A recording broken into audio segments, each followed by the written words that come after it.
నమస్తే, welcome to CM times news. Granite క్వారీలకు దీని అనుబంధ పరిశ్రమలకు డీజిల్ కష్టాలు మొదలయ్యాయి. అసలే అష్ట కష్టాల్లో ఉన్న క్వారీ గ్రానైట్ పరిశ్రమలకు ఈ డీజిల్ రేటు పెంచడం కోలుకోలేని విధంగా నష్టం వాటిల్లింది. దీంతో గ్రానైట్ క్వారీల అధినేతలు అంత రేటు పెట్టి డీజిల్ కొనలేక క్వారీలో ప్రొడక్షన్ తగ్గించుకుని క్వారీ పనులు చేస్తున్నట్లు గ్రానైట్ వర్గాల సమాచారం. దీనికి అనుబంధం ఉన్న గ్రానైట్ పరిశ్రమల పరిస్థితి అయితే ఇంకా దారుణంగా ఉందని చెప్పాలి.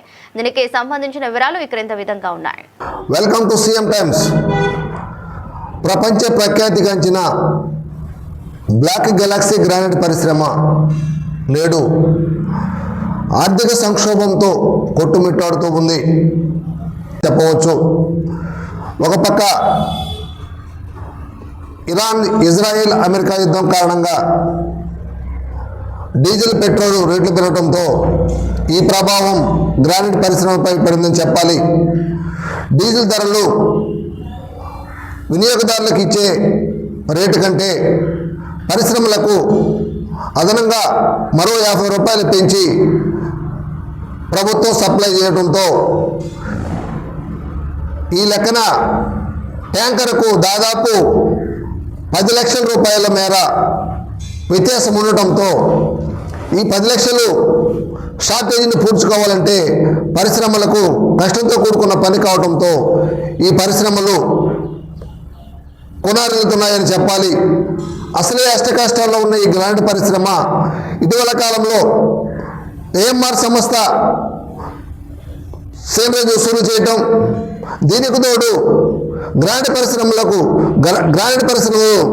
ఎక్కువ డెప్త్లోకి వెళ్ళి క్వారింగ్ జరగడంతో క్వారీ కోసం ఎక్కువ ఖర్చు అవటం, ఇవి ఇలా 1,00,000 కారణాలతో ఈ గ్రానైట్ క్వారీలు తీవ్ర సంక్షోభాన్ని ఎదుర్కొంటూ ఉన్నాయి.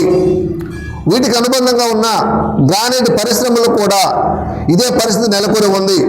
హార్ముజ్ జలసంధి కారణంగా ఇక్కడి నుంచి వెళ్ళే వాహనాలకు, ఇక్కడి నుంచి దేశకు వెళ్ళే మెటీరియల్ కంటైనర్లు అక్కడ ఆగిపోవటము, వీటిని మరలా రిటర్న్ పంపించడం అనే సంఘటనలో ఇటీవల కాలంలో జరగడంతో అక్కడే ఆగిపోయిన మెటీరియల్ ఆగిపోగా అదనంగా కోసిన మెటీరియల్ తీసుకునే నాదులే లేక ఇటు గ్రానైట్ పరిశ్రమలు కూడా తీవ్ర సంక్షోభంలో కొట్టుమిట్టాడుతున్నాయి. ఇప్పటికే అన్ని రకాల రాయల్టీలు, సేంద్రేజులు, ఒక పక్క పెట్రోల్ డీజిల్ పెంచడం, ఇలా 1,00,000 కారణాలతో గ్రానైట్ పరిశ్రమ ఒక్కసారిగా కుదేలైపోయిందని చెప్పాలి.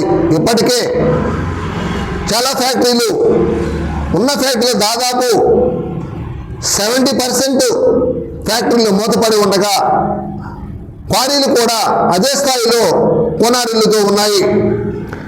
ఇటుపై ఇదే విషయం ప్రభుత్వం దృష్టికి పలు పర్యాయాలు సేమ్ టైమ్స్ తీసుకెళ్ళినప్పటికీ ప్రభుత్వం నుంచి ఎలాంటి దిద్దుబాటు చర్యలు తీసుకోలేదన్న ప్రచారం అయితే జరుగుతూ ఉంది. ఒక పక్క ఏఎంఆర్ సేంద్రేజ్తో అష్ట కష్టాల్లో ఉన్న గ్రానైట్ పరిశ్రమ, దానికి అనుబంధంగా ఉన్న గ్రానైట్ క్వారీలు, ఇవన్నీ కూడా తీవ్ర సంక్షోభంలో ఉన్నాయి. ఈ కారణంగా గతంలో ఎన్నడూ చూడని విధంగా గ్రానైట్ క్వారీలు, గ్రానైట్ ఫ్యాక్టరీలు మొత్తం ఒక్కసారిగా కుదేలైన పరిస్థితి నెలకొని ఉంది. ఇప్పటికే అరకొర ఫ్యాక్టరీలు రన్నింగ్లో ఉన్నాయి. దానికి అనుబంధంగా కూడా ఎక్కడా కూడా మెటీరియల్ ఎక్స్పోర్ట్ అయిన దాఖలు అయితే కనిపించడం లేదు. ఈ పరిస్థితుల్లో గ్రానైట్ పరిశ్రమలు ప్రభుత్వం దృష్టి సాధించి గ్రానైట్ పరిశ్రమలను ఆదుకోవాల్సిన పరిస్థితి ఎంతైనా ఉంది. దీనిపై జిల్లాలో ఉన్న ప్రజాప్రతినిధులు, జిల్లాకు చెందిన మంత్రులు అందరూ కూడా దృష్టి సాధించాల్సిన ఆవశ్యకత కూడా ఉంది.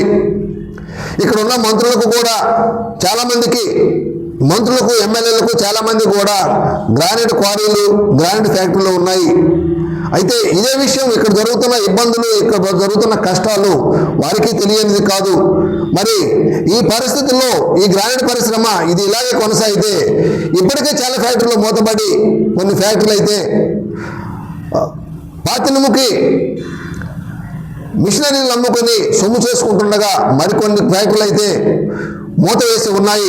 మరికొన్ని ఫ్యాక్టరీలు కరెంటు బిల్లు కూడా కట్టలేక కరెంటు బిల్లులకు ఒక పక్క కరెంటు అధికారులు ఒత్తిడులు, రకరకాల ఇబ్బందులు ఎదుర్కొంటూ ఉన్నారు. ఈ పరిస్థితుల నుంచి ప్రభుత్వం గట్టెక్కించాల్సిన ఆవశ్యకత ఎంతైనా ఉంది. మరి దీనిపై ఏం చేస్తారు ఏందన్నది కూడా వేసి చూడాలి.